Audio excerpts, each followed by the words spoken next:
yo soy un privilegiado porque trabajo de lo que me apasiona. Mira, estamos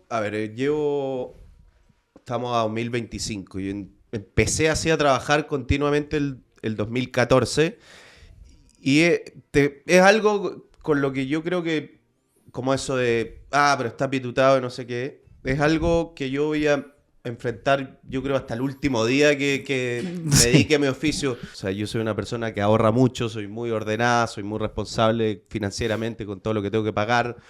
Salvo créditos muy puntuales, no tengo grandes deudas.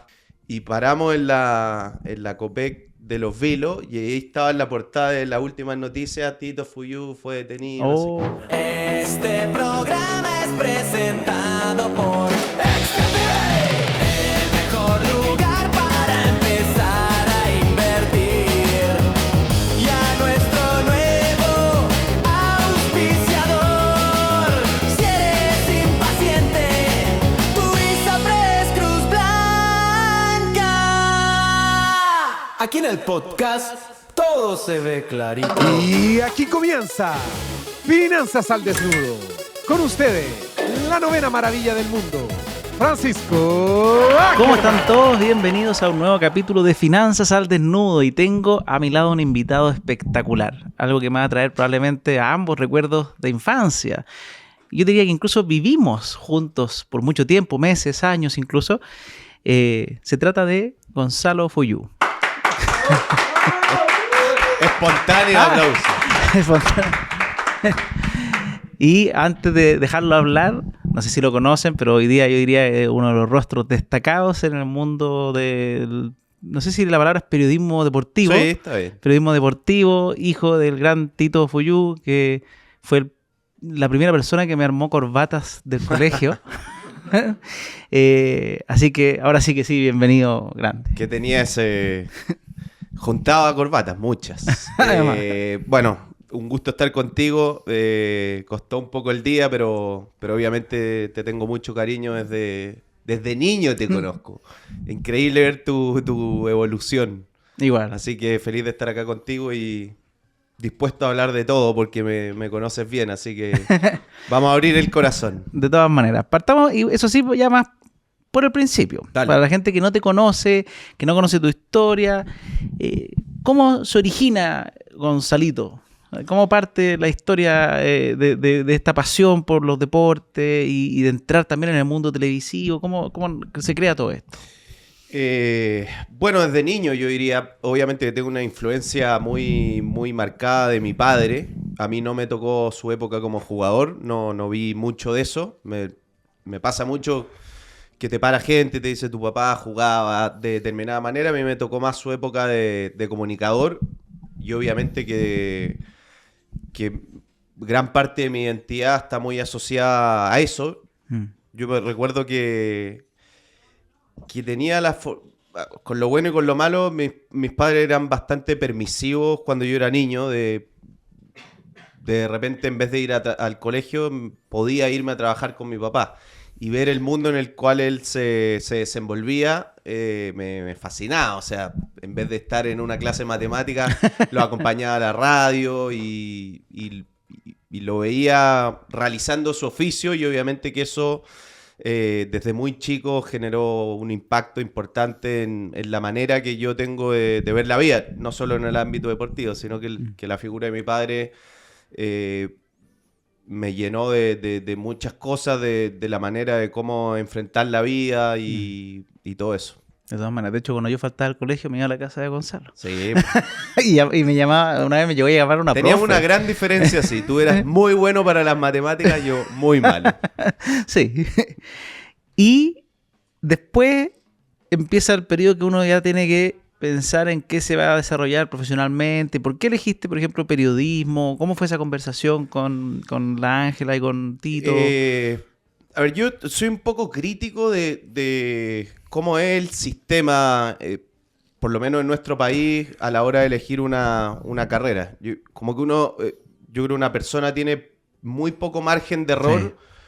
A la hora de elegir una carrera. O sea, la mayoría de los casos, la mayoría de los chilenos estudia con crédito. Yo fue mi caso, estudié con crédito. Y uno es chico igual, tiene 17, 18 años, 19 en algunos casos, no está tan determinado como para decir, bueno, el resto de mi vida voy a desarrollar, mi vocación es... No todos tienen la suerte de sentir la vocación, y bueno, no todos tienen la suerte de estudiar, pero ya que estamos hablando de elegir una carrera, cuesta como decir, bueno, esto y voy a hacer esto por el resto de mi vida. Y hay mucha gente que se equivoca y se compromete financieramente con un crédito, es algo difícil. Y en ese sentido yo no estaba tan seguro, no di una gran prueba tampoco, me fue mejor de lo que esperaba, pero tampoco no tenía muy claro qué iba a hacer, me interesaba mucho el derecho, o sea, tenía bastante claro que quería una carrera humanista, que tengo un sello humanista, pero tampoco es que te diría, sí, claro, como tenía este vínculo con mi papá y me gustaba mucho el periodismo deportivo y había hecho cosas como de periodista, sí o sí quería dedicarme a eso. Tenía mis dudas, obviamente, pero claro, había algo vocacional, de repente a uno como que el cuerpo le dice ciertas cosas y me decanté por estudiar periodismo, pero con las dudas de un joven. ¿Y te fue bien? En ese momento. ¿En qué? En la carrera, ¿tú sentías que estabas hallándote en ese minuto? ¿Y en qué momento? Ahí te voy preguntando varias situaciones, pero también tu vida profesional o laboral o todo confluye también con los problemas familiares. Sí, lógico.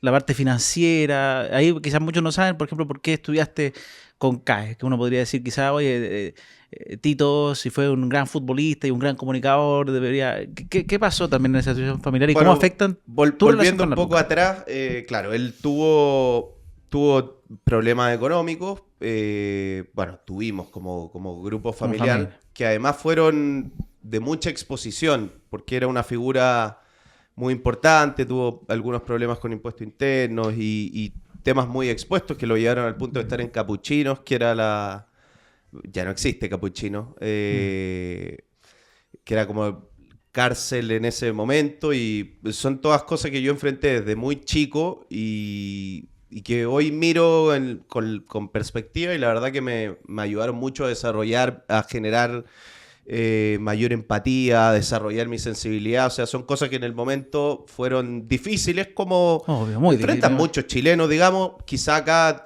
tenía este condimento agregado de... Bueno, hay una historia que yo me acuerdo siempre de... él me llevó a jugar un campeonato de fútbol. Me llevaba siempre. Yo jugaba fútbol, más o menos, pero jugaba. Y me llevaba. Y recuerdo, por ejemplo, el sábado fue y el domingo no estaba. Y a mí me parecía muy curioso de por qué mi papá no fue. Si iba siempre, tampoco era un momento que no tenía tanto trabajo. Y bueno, me lo pregunté, pero tampoco le di tanta vuelta. Y me acuerdo el lunes teníamos en el colegio en el que había un viaje de estudio a La Serena, que era viaje de estudio, te estoy hablando de quinto, sexto básico, era como una gira más que un viaje de estudio. Y paramos en la Copec de Los Vilos y ahí estaba en la portada de las últimas noticias, Tito Fuyú fue detenido. No sé qué. Y bueno, ahí se me desmoronó el mundo, obviamente me quería volver, finalmente me quedé. Pero esa exposición, obviamente, que te genera cierto ruido familiar, pero son todas cosas que a la larga yo lo miro en perspectiva y me ayudaron mucho a forjar mi carácter y a sensibilizar con muchas cosas que le pasan a la gente, que quizás si ese como globo nunca se hubiese pinchado, como que uno se mete como en digo yo, suyo y habríamos vivido en una burbuja probablemente. Exactamente. Siempre. Ahora, también tuve un montón de cosas muy, muy buenas de mi familia, muy afortunadas, pero sí, obviamente que eso, y volviendo ya a estudiar, obviamente que uno tiene que tomar una decisión, comprometerse financieramente, no un escenario fácil, no. Pero claro, yo sentía que me gustaba mucho el deporte, pero estudiando me di cuenta que me gustaba también el periodismo. Porque, digamos, mi papá era un exjugador de fútbol que era comentarista, o sea, no era periodista, pero sí tenía, después me di cuenta mucho en su vocación, un rol muy de periodista. O sea, él, sin ser periodista, vivía su oficio como periodista. Investigaba a los personajes. Hacía un trabajo previo. Ahí no había acceso a internet, por ejemplo, él compraba revistas de Francia, de todas partes, o sea, estaba muy metido como con un sello periodístico siendo un exjugador. Él sentía que con el conocimiento del exjugador no bastaba, sino que había que estar actualizado. Si Chile iba a jugar a X ciudad del mundo, él te transmitía cómo era esa ciudad, qué era lo cotidiano ahí, todo una pega muy periodista. Y sin darme cuenta, ver cómo él preparaba cada una de esas cosas, como que me fue empapando, y a la hora de tomar una elección, tomé la decisión de ser periodista, obviamente con foco en lo deportivo. Obvio. Me fue bien, no diría que hice una carrera... No una estrella, pero pasaste en el fondo todo. Sí, lo pude sacar más o menos en tiempo y forma. Obvio. ¿Y cómo fue el salir a buscar pega? Porque me imagino, mucha gente puede pensar, si no hubiera pasado toda esta historia más fome, uno decía, obvio, al pituto al tiro. Pero aquí al revés, uno podría pensar que incluso podía llegar a jugar en contra en algunos casos. Sí. ¿Cómo fue esa salida a buscar trabajo? Mira, estamos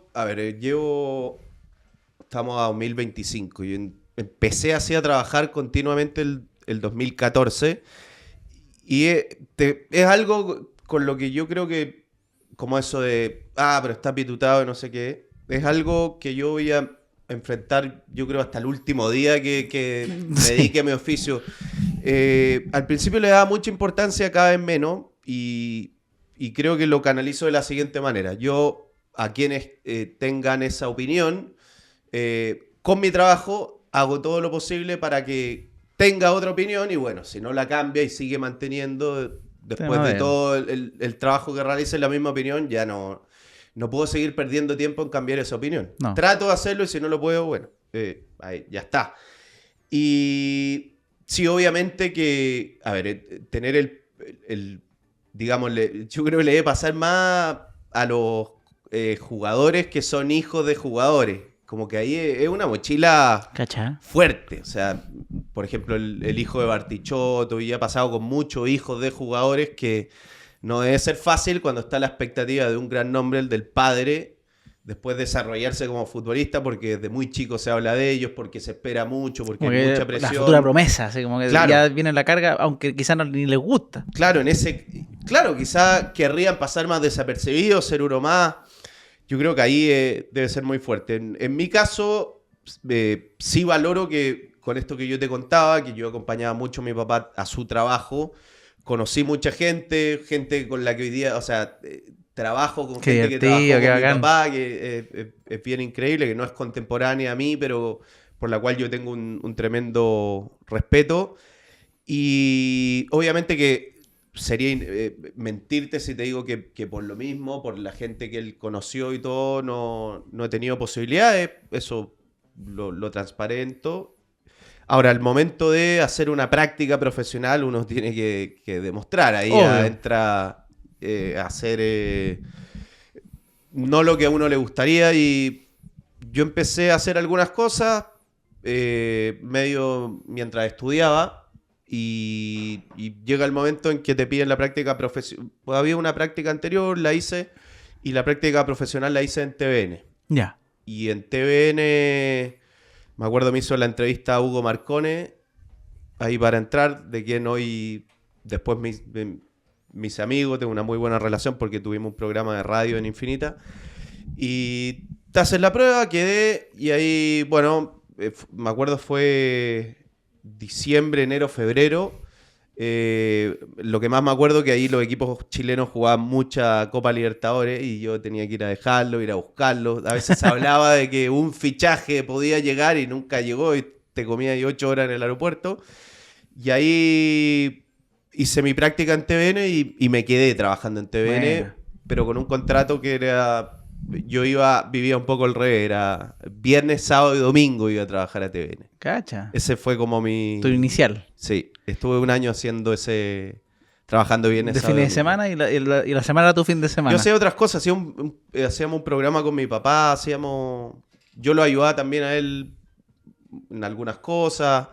Bueno, trabajaba en la semana. Pero eso igual duró un año, porque ahí después me fui a trabajar a Fox Sports. Ya. Bueno. Sí. Pregunta importante. Desde, como tu sensación, momento más duro económicamente que viviste y cómo lo afrontaste.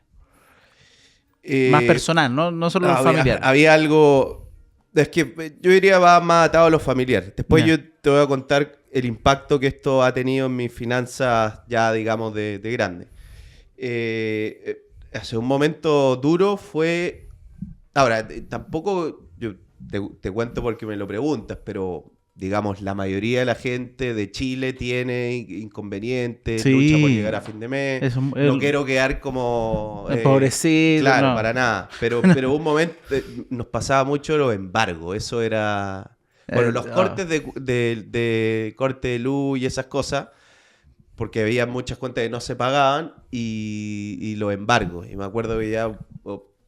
un departamento que pidieron, algo así, nos tuvimos que dividir para ir a vivir mientras, digamos, fue algo temporal, o sea, nunca fue que me faltó una casa donde vivir, pero sí hubo... ¿Y tú viste si llegó el Paco, así, váyanse, o sea, a ese nivel, o te mandaron como antes? yo era chico no me expusieron mucho a esa situación, pero había que irse y me fui a vivir, me acuerdo, 3 noches donde una tía, algo así.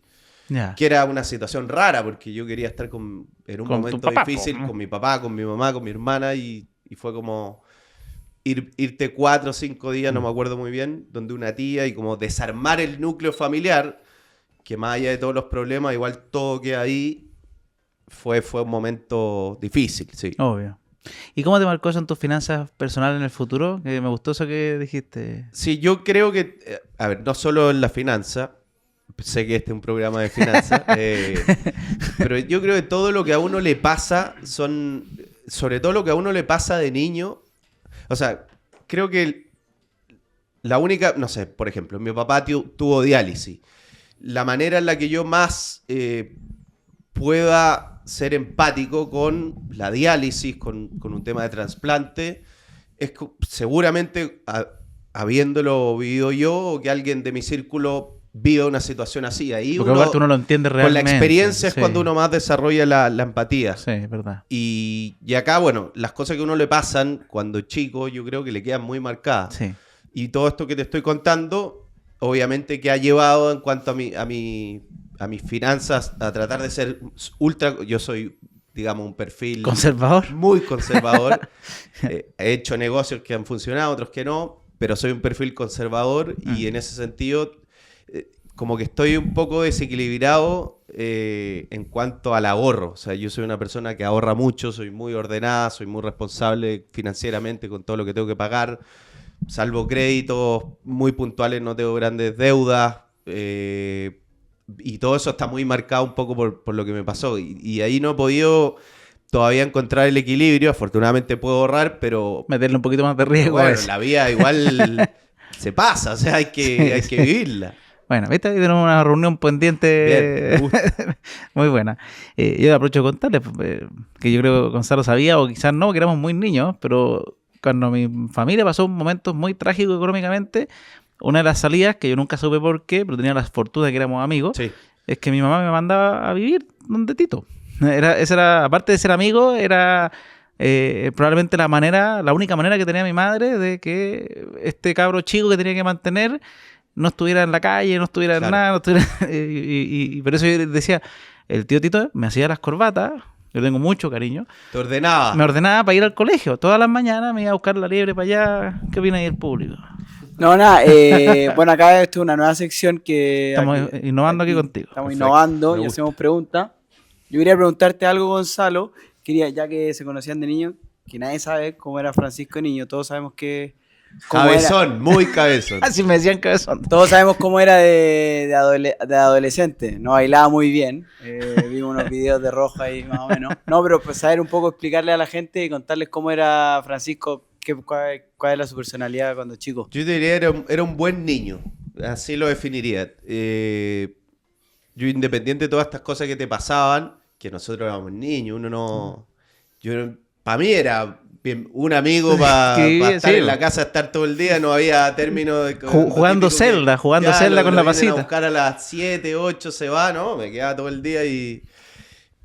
yo te diría que era un niño de fácil sonrisa, o sea, una persona amigable. Y yo creo que un poco lo que veo que te ha pasado hoy en día, que te sabe adaptar muy bien a, no solo en esta conversación, sino que te he visto con un artista urbano, con un gran empresario, y te adaptas muy bien. Yo creo que de niño era así, o sea, podía estar con mi mamá un rato, con mi hermana, conmigo, y Con Carlanga. te veía ahí feliz, como disfrutando de diferentes cosas. Y lo otro, que ahora quiero hacer un juego. Dale. Y quiero saber si te acordáis y necesito saber si sabéis actualmente de dónde son estas fotos. A ver. Eso creo que es de La Serena. Nosotros Yo veíamos creo que es La Serena, mucho... Puta, el color que teníamos. ¿Ah? Y ahí no era Yo con guatoncito. lo blanco que Ahí, estoy, weón. No, ahí estábamos. ¿viste? Estábamos bien. Esa es La Serena. mi mejor época. Eso también. Diría de algún balneario, algo de La Serena. Sí, ahí está ahí. Estamos bonitos, güey. ¿Viste? No, sí. Mira ahí cómo te peinaban para el lado. Sí, pues, ordenadito de niño y, y tú, No, el callampín siempre. Habría preferido tu peinado. Sí, de algún verano. De algún buen verano. Lo pasamos bien. Sí, lo pasamos súper bien. Eso no sé. Sí, yo diría eso es Puerto Velero. Seguramente íbamos a Tongoy y ahí se pasaba bien. Esas fotos tengo nomás, no hay más. Lo único que le gustaba, me acuerdo que te gustaba poco el fútbol. Muy poco. Y yo era cabeza de pelota, hasta el día de hoy. y... Sí, porque cuando Pero- quería jugar en el patio yo jugaba como a la Super fuerza. Nintendo, 64. Te ponía ahí arquero. Pum, pum. No, sí, una vez, me acuerdo, una vez que vino para acá Luis Jiménez. Y Luis Jiménez le contaba, no, jugaba con Patrick Vieira, con Zlatan Ibrahimovic. Y Francisco como, Gran empresario. Sí, pero yo así como, sí, qué buenos jugadores deben ser. Pero bueno. Ahora sí, volviendo a la tónica. Tu carrera yo encuentro que ha sido ascendente, muy positiva. Y en ese sentido, me gusta saber que está muy ordenadito con los ahorros y todo, pero ¿hay algún mes en particular que tú recuerdes que haya sido como cuando tú rompiste una barrera de cabeza de wow, que se puede generar tu ingreso haciendo todo lo que estoy haciendo? Como que quizás muchas veces uno recuerda el primer millón, pero hay algún momento en particular que tú dijiste wow, que se ganó harto. ¿Y qué hiciste en ese momento? ¿Conoces a XTB? Una empresa tecnológica que te permite invertir con poco capital, presente en 12 países, y puedes invertir en más de 6.000 instrumentos de inversiones, entre acciones, ETFs, espectacular, todo en la palma de la mano, desde tu celular. Y lo mejor es que le encanta la educación. Tienen el mejor canal de YouTube que yo he visto de educación, más de 100.000 seguidores y auspiciador de este podcast. XTB, la plataforma para que empieces a invertir con poquito. Te voy a contar un secreto de Francisco Ackerman en tercera persona. Soy de esos que les gusta pagar las cuentas el día 1, porque así me siento en paz con el mundo. Porque sí, soy un impaciente. Por eso, si eres impaciente como yo, te sugiero que revises Cruz Blanca. Tiene todo tipo de cobertura, 100% online. Simplemente entra a cruzblanca.cl. Finanzas al Desnudo se graba acá en Espacio Cubo, el punto de encuentro para desarrollar tus grandes ideas. El lugar donde puedes hacer podcast, videos, todo lo que tú quieras, ubicado en la comuna de Las Condes, en Las Tranqueras. Muy lindo espacio que está esperando por ti. O un gran contrato cerrado que tú dijiste, puta, la cagó, nunca pensé que iba a pasar algo así. Sí, yo creo que cuando pasé a Turner en ese momento, que era CDF, CNN, Chilevisión, que ahora es TNT Sport, como ahí mucho cambio de propiedad a nivel global. Ahí sí fue, yo diría, un cambio de estatus, por así decirlo. Pero yo honestamente no soy así de grandes lujos. No tengo un gran auto. No No te llama la atención ese No, un no, estilo no. de vida ostentoso, por así No, decirlo. de hecho, de las cosas que hablábamos de mi papá, me quedó mucho eso, de que él disfrutaba realmente de cosas que eran muy simples. Sí, me acuerdo de eso. De que su círculo cercano esté bien, de ese tipo de cosas. Y yo creo que a mí me importa más eso que tener... por ejemplo, no me gusta llamar la atención con lo material. Hay gente que le hace sentir muy no es una crítica, digamos, pero no es algo que te llene. que me ponga en un papel en el cual yo esté cómodo, no sé, en un descapotable. Y que pase y que toda la gente te vea, ¿no? En ese sentido me siento más bajo perfil, ¿no? Como no me gusta generar ese... que te vean por algo que uno tiene, digamos. Ya. Y no recuerdo así un momento puntual, pero obviamente cuando uno ya tiene la capacidad de ahorrar, tiene la vida te da la suerte de poder pensar en el futuro, de tomar decisiones con más tranquilidad. Obviamente que eso internamente a uno también le genera mucha satisfacción, mucha tranquilidad. De todas maneras. Y poder, por ejemplo... Igual, alguna noche loca o algo así he tenido. Sí, bueno, sí, Que después eso. me despierto con caña y digo, ¿qué ¿Qué pasó? pasó? ¿A quién no le ha pasado? Sí, eso es parte de la juventud, se vive y todo. Y poder, por ejemplo, después de haber vivido crisis económica, poder tú ser el que apoya a la familia, eso ha sido bonito, se conversa.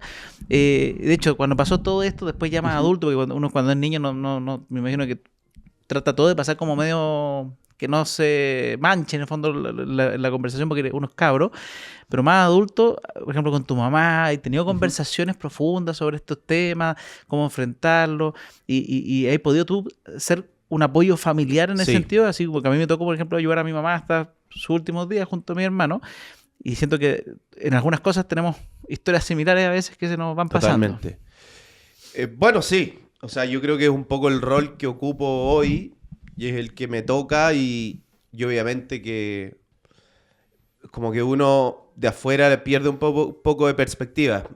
Sirve mucho que gente cercana te diga, pero porque digamos, cuando hay relaciones que tienen plata de por medio, no siempre, no son todo color de rosa, digamos. Hay temas, sobre todo cuando uno asume responsabilidad, en los cuales tiene que poner freno, otras sí. Entonces, no es que toda la relación es totalmente fluida, pero por eso te digo que alguien de cerca, que lo ve un poco de afuera, te puede decir, oye, pero tú eres estar orgulloso de lo que hacís porque a tu círculo cercano le entregáis esto, y eso uno a veces como que se mete mucho y pierde perspectiva. Entonces, asumir ese rol, obviamente que cuando miro hacia atrás digo, estoy orgulloso de poder hacerlo, de poder ayudar en todo a mi mamá, de poder ayudar a mi hermana, de poder estar un poco encima y yo igual creo que era algo más o menos natural por cómo se venían dando las cosas, pero fue lo primero que pensé el día que mi papá se murió, que fue el 2018, para el Mundial de Rusia. De hecho, escribí una carta que la tengo y que hablaba un poco de esto también. O sea, era algo que asumía que tenía que ser así, no lo pensé tanto, porque es un poco lo que te digo de lo que sentía mi papá, de si al final uno puede estar muy bien, pero si una persona que uno quiere no está bien, También te uno no afecta. está tan bien. Obvio que sí. ¿Y te pasó, ahí te lo pregunto, esto es más personal, que a mí me pasó en algún momento, por ejemplo, a mí antes de los 32 años, que siempre hablo que es como mi punto de inflexión de que empecé a hablar con mi madre de estos temas, yo sin decirle a ella jamás, porque no era, pero para mí adentro yo sentía que tenía una carga. Y también era media autoimpuesta, pero era obvio que tenía que hacerlo porque me estaba yendo más o menos bien, entonces tenía que ponerle una mesada. Pero yo lo ocupaba de escudo personal muchas veces para mi crecimiento. Era como que, no, porque las otras personas no tienen esta carga de mantener a su mamá. ¿A ti alguna vez te vino ese sentimiento? ¿Cómo lo enfrentaste? ¿O tú siempre fue como, no, esto para adelante y chao? Sí, obviamente yo creo que uno piensa en todas esas cosas, sobre todo por los círculos quizás en los que uno se mueve, pero como me pasaron muchas de estas cosas muy chico, también entendí que la vida era otra cosa, que no era, Toca lo que toca, no era ¿no? la vida que vivía cuando era un niño, que todo era perfecto, o sea, cada una de las familias, cada una de las personas convive con dificultades, con adversidades, con cosas que no son ideales, que le gustaría que fueran de otra forma. Entonces, cuando me pasó, traté de dejar de pensarlo, porque al final uno se enfrasca en eso y no Sí, puede pues yo salir viví de con ahí, ese hoyo pierde harto mucha rato. energía y está muy metido en eso y al final es uno el que se termina hundiendo y bueno, quedarse ahí. Ahora, me gusta todo este tipo de cosas. Afortunadamente he sido muy abierto a hacer terapia. Qué bueno. Trato súper de bueno. no, o sea, para mí la terapia es fundamental. En este momento no estoy haciendo terapia, pero en muchos momentos acudo a ella y creo que es fundamental poder botar todas estas cosas, poder expresarlas y con respecto a eso que preguntas, me ha pasado, pero trato de botarlo rápidamente. Qué buena. Ahora me quiero ir a vida en pareja. Yo no me acuerdo de por qué me habían dicho, yo creo que algo de parentesco Sí, hay tengo. una- Hay como que te casaste con mi prima. No, pero una prima lejana que nunca Siempre conocí. me Sí, pero Desde que hay amigos. porque alguna vez me dijeron que éramos parientes, pero lejanos, ¿no? Pero hace mucho que yo, cuando te seguía la pista y que estabas pololeando, súper enamorado, de largo aliento. ¿Cómo ha sido, eh, tu proceso de pareja, de casarse? Y también, obviamente, me importa, ¿y cómo llevan, por ejemplo, como pareja como la economía familiar? ¿Son de conversarse, de aportar ambos, de uno proveedor y el otro en la casa?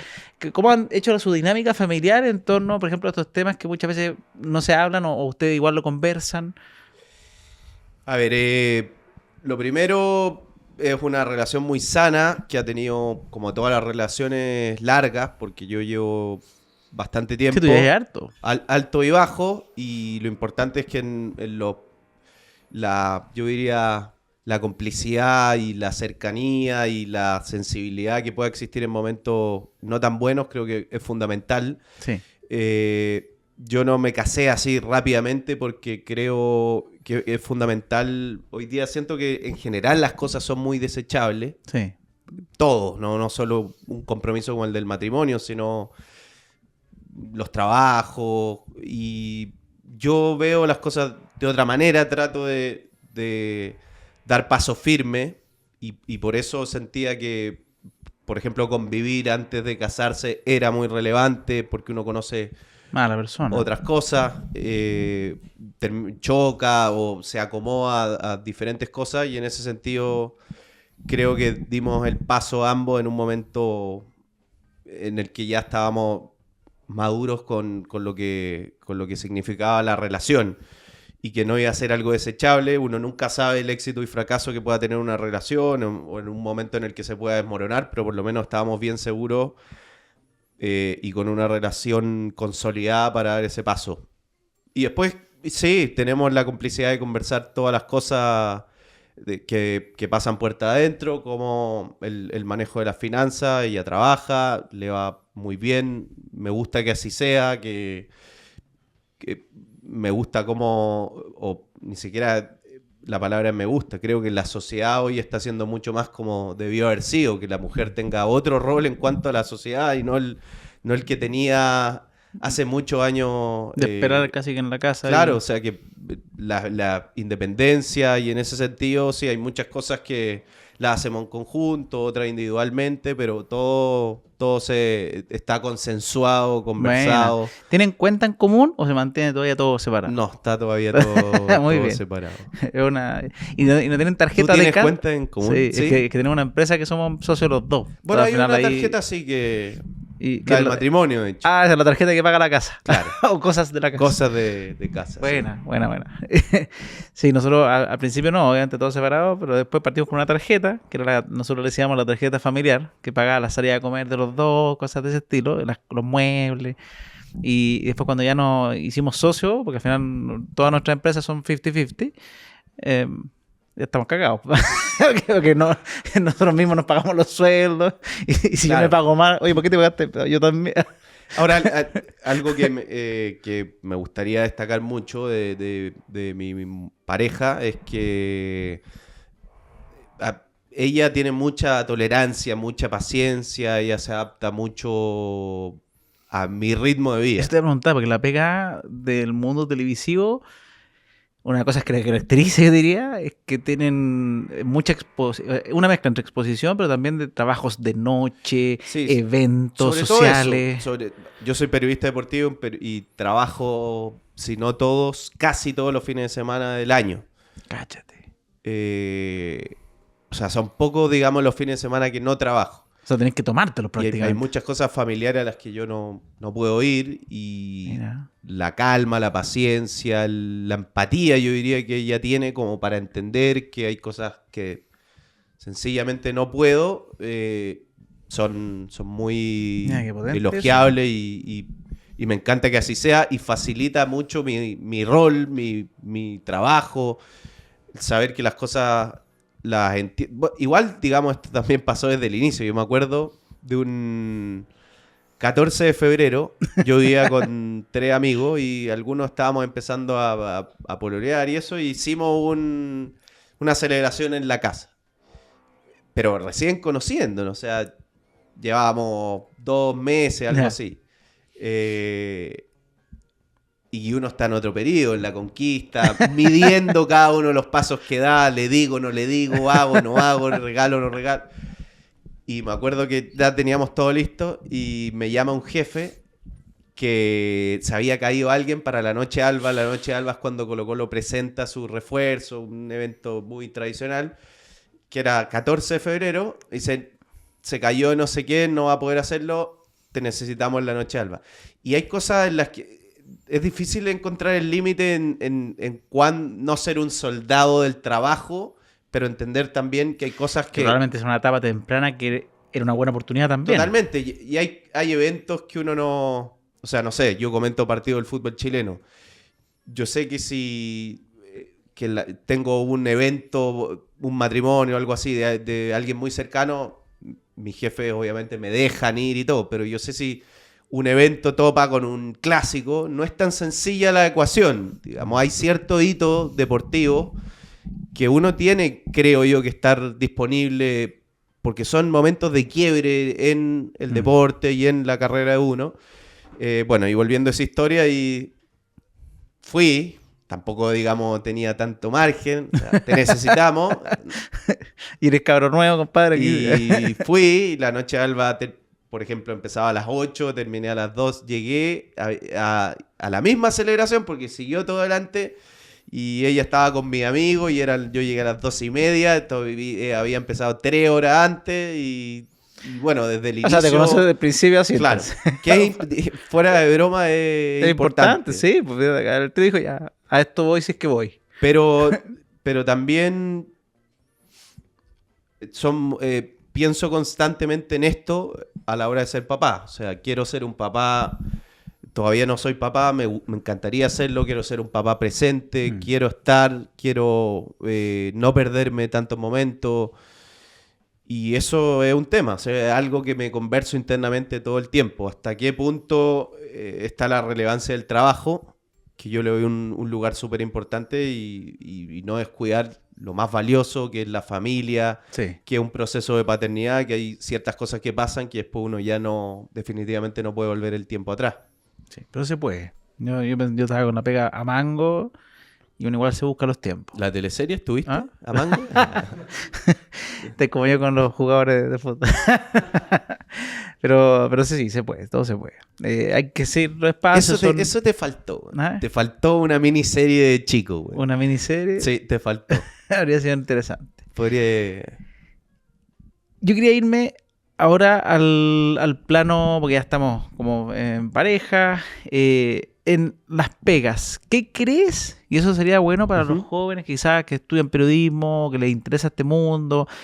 Para ti, ¿qué te funcionó o sientes que te ha funcionado para ir agarrando cada vez más responsabilidades, teniendo ciertos éxitos, ¿hay características que tú digas, oye, este tipo de cosas son intransables o se valoran mucho a la hora de que te fichen mejor, contraten mejor? Hay actitudes y también es importante, ¿es más un tema de actitud con C o de aptitud, de muchos conocimientos? ¿Qué es lo que más te ha ayudado a crecer? Es una buena pregunta, yo creo que es una mezcla. Lo primero es que yo soy un privilegiado porque trabajo de lo que me apasiona. Bacán. Tampoco es que romantice demasiado el trabajo. O sea, prefiero estar en mi casa con la gente que quiero, mi tiempo libre, me gusta. No es como que el trabajo a toda costa, pero me moviliza mi trabajo. O sea, disfrutáis ir para el trabajo. No siempre, pero en muchos casos sí. Remueve algo interno en mí, me genera adrenalina, me genera cosas especiales y poca gente puede vivir de lo que le apasiona. Entonces, en ese sentido me siento obviamente un privilegiado. Después, creo que hay muchas cosas por las cuales creo que en el caso de un periodista es muy importante pasar por la academia. O sea, el periodismo se hace mucho en la calle, se hace mucho en percibir cosas, en estar con los ojos y con todos los sentidos bien alerta, en cuestionarse cosas, en no dar cosas por hecho. Pero también hay muchas cosas que son fundamentales de la formación. Y tú tocaste dos cosas. Creo que la actitud es clave. O sea, cuando es mucho mejor que te frenen por demasiadas ganas a que te tengan que estimular porque uno no quiere hacer cosas. Y en ese sentido, creo que es fundamental que uno esté disponible y que quiera hacer cosas y que se esté cuestionando y se esté preguntando y si puede hacer más cosas. Eso creo que es fundamental. Y después creo que hay aptitudes naturales que con las que se nace, pero hay muchas aptitudes de las cuales uno aprende. Yo he aprendido mucho. También creo que es fundamental tener buenos compañeros de trabajo, tener buenos jefes. He aprendido de muchos compañeros. O sea, en su momento hacer radio con Juan Manuel Astorga y la Connie Stipicic, que sabían de todo, pero de todo, o sea, y podían pasar capas y capas de profundidad de un montón de temas muy duros, muy cabezones, pasar de política exterior a, no sé, un tema económico muy duro. Entonces, cuando uno va viendo que gente con Sol, me pasa ahora trabajando con Iván Núñez, está la Carola Urrejola, antes la Connie Santamaría, o sea, me tocó estar en Candidato Llegó Tu Hora y participar de esas pautas. Me pasa también con colegas periodistas deportivos de los cuales he aprendido mucho. Como ver la manera en la que se desenvuelve gente que está hiper consolidada y que podría descansar en experiencia previa y que está día a día tratando de mejorar, día a día dándole una vuelta diferente a los temas. Creo que eso es fundamental. Y con respecto a lo de las aptitudes, claro, hay talento con el cual se nace, pero hay otras cosas de las cuales uno aprende. O sea, a mí me pasa, yo quedo me castigo mucho cuando me equivoco en cosas burdas. Cuando pasa una jugada en un partido de fútbol y yo tengo que comentar y no quedo seguro con mi opinión y ya... Listo, no se puede volver el tiempo atrás. O sea, el partido, 2 repeticiones, tú te jugás si es penal o no penal, independiente de cuánto te insulten, porque, digamos, hay muchas pasiones en juego. Te voy a preguntar eso después. Sí, el tema de... Lo que más a mí me molesta internamente es no estar tan seguro de lo que dije. Y ni hablar cuando hay algo reglamentario que uno tiene que explicar y no estar tanto de eso. O sea, no estar...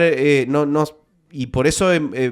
lo de la aptitud es muy importante, ser estudioso, trabajar. Yo creo que todas esas cosas a la larga creo que pagan.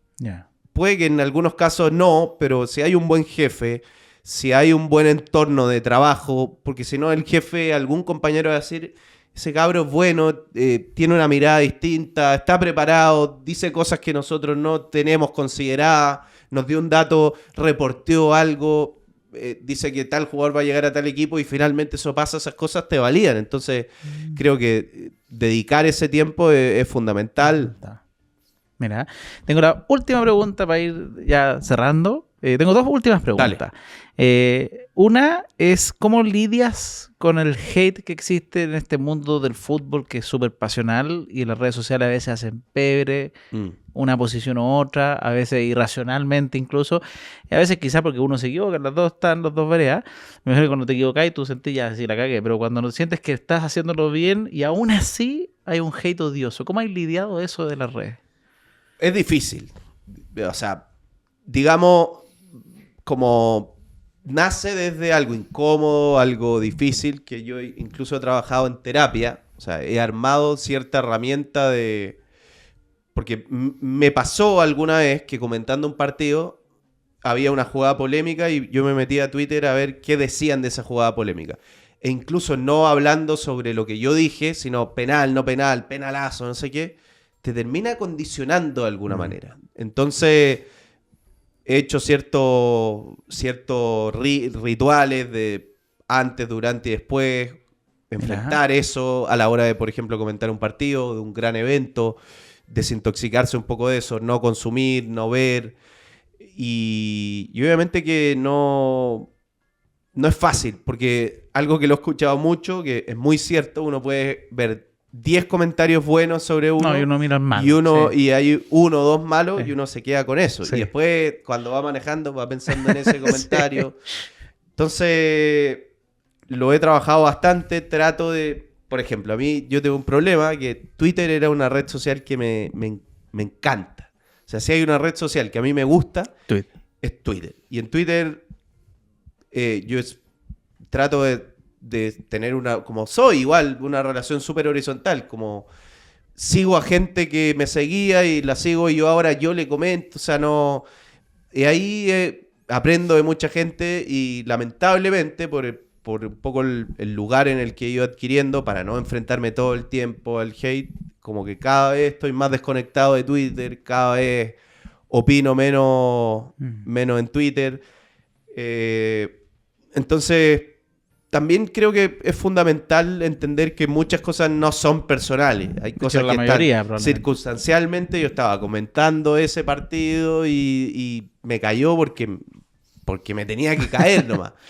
Sí, hay una cosa que hasta el día de hoy me cuesta que no me duele, que no me duela, y que eso sí me genera mucho inconveniente, porque que te digan, que te insulten, se quita rápido. Pero es que duden de tu honestidad. O sea, que tú estás diciendo esto porque a ti tal persona quiere que lo diga, y si hay algo en lo cual yo profesionalmente me puedo quedar tranquilo, es que tengo ética y que yo no voy a decir o dejar de... O sea, no, es que a mí me mandaron a que yo diga algo para favorecer eso, y que se dude como de tu honestidad. Duele. Eso es algo que me duele, que me cuesta poder dejar así, bueno, me dijeron esto y listo, no importa, se acaba. Pero también la experiencia va haciendo lo suyo, o sea, el primer insulto no es como el como el 20.000 que ya llevo, digamos. Buenísimo. Pero creo que esa pregunta englobó un poquito lo que quería decir después, así que esa para mí era la última pregunta que quería abordar. Pregunta del público aquí, a ver. No, que teníamos un material preparado, que después te quiero hacer una pregunta. A ver.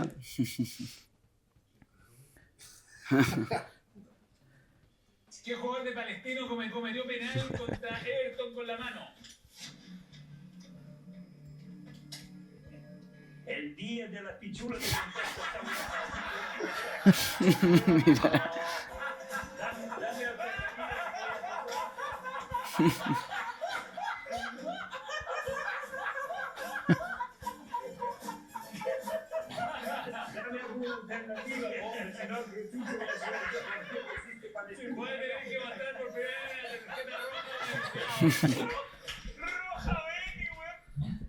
La pregunta es, el programa se empezó a tornar un poco de esas tallas como de doble sentido. Sí.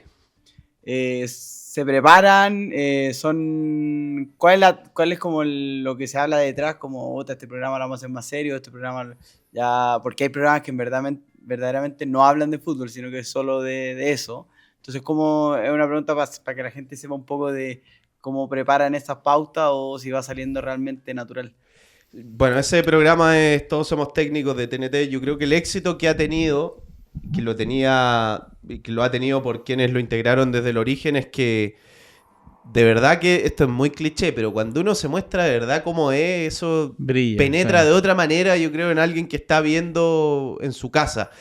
Y creo que hay momentos medio injustos con el programa, porque son hacer un programa 2 horas todos los días durante 7, 8 años más o menos lleva TCT, no es fácil. O sea, No. estar todos los días, hay veces que piensa que se cumplió un año de que Colo-Colo fue campeón, noviembre, diciembre, casi todo enero no hubo fútbol, entonces uno está hablando todo el rato de lo mismo y ni siquiera ahí están pasando cosas. Entonces, claro, a veces se clipea y se hablan puras weas, no sé qué, todo. Yo creo que la gracia del programa es que tiene momentos en los cuales se habla serio y hay que decir las cosas que uno piensa sobre lo que está pasando, y hay momentos más livianos donde hay pasarlo talla. bien nomás. Y yo creo que no, respondiendo a la pregunta, no es que no hay una pauta, o sea, obviamente todos los programas tienen pauta, pero no es que previamente uno diga, ya, hoy día vamos a hacer un programa de pura risa, obviamente que hay gatillantes que te llevan a esas cosas, pero eso fluye y nace muy espontáneo. Por ejemplo, el Vichy era muy llegaba, y creo que un gran valor que tiene el Vichy, o el Toby, el Vichy llegaba un día, decía, estoy molesto, weón. Quiero contar que fui a la feria, weón, y no me pasó, y llevaba lo cotidiano a un panel, y la gente como que decía, a mí me ha pasado eso, y él como que aterrizaba muchas cosas cotidianas. Y eso, la verdad que a mí me gusta mucho hablar de otras cosas. Me encanta el deporte, pero me gusta la política, consumo muchos contenidos, me gusta hablar de cosas ridículas también, entonces sí, hay buenos momentos ahí. El de Junior Playboy creo que nunca me he reído tanto. Buenísimo. Chicos, con eso vamos terminando esta entrevista. Espero que si les haya gustado, recuerden, como siempre, suscribirse, comentar si les gusta este tipo de invitados para seguir trayéndolos, y no se olviden de compartir. Un agrado. Y like, sí, también, que siempre. castiga, pongan like. Sí, pongan like. Poco like, muy poco like. Muy verdad, muy verdad. Muy verdad, la cuestión mal hecha. Es como mucho muy. No, muchas gracias, Gonzalito, de verdad, un grande tenerte acá. Bueno, tú sabes que te tengo mucho cariño, así que me pone muy feliz la carrera que estás haciendo. No te podría limitar en qué, si economista, influencer, está ahí en todo. Diversificado, como las inversiones, ¿no?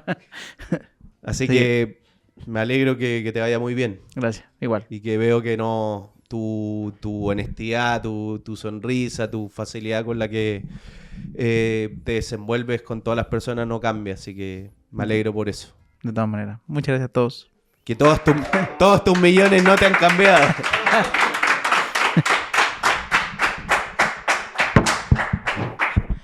Qué bueno estuvo el capítulo, pero recuerda, como siempre, suscribirte y dar like al episodio. Comenta si quieres un invitado especial y anda también a nuestro canal de Spotify. No te pierdas ningún capítulo. Este programa es presentado por XTV, el mejor lugar para empezar a invertir.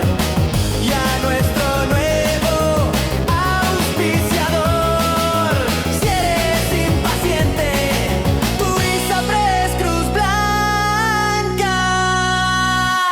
Aquí en el podcast todo se ve clarito.